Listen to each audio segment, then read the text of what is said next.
Iris Usats Pérez nació el 24 de enero de 1966 en Casinos, Valencia.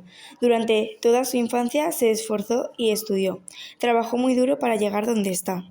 La secundaria la cursó en el IES Camp de Túria, donde estuvo hasta segundo de bachillerato, sacando matrícula de honor. Cuando acabó bachillerato, como le gustaba la biología y la química, buscó algo que combinara ambas asignaturas.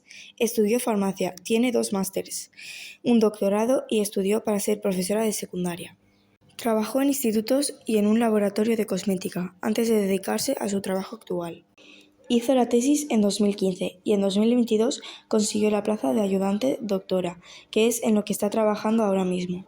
Empezó investigando sobre el SIDA, pero ahora trabaja con tratamientos cutáneos para tratar infecciones de hongos. Ahora mismo se está centrando en la Candida albicans, uno de los 4 hongos de máxima prioridad para la salud. Está trabajando con nanomedicina, desarrollando nanopartículas lipídicas para que sean más eficientes y tengan menos efectos secundarios.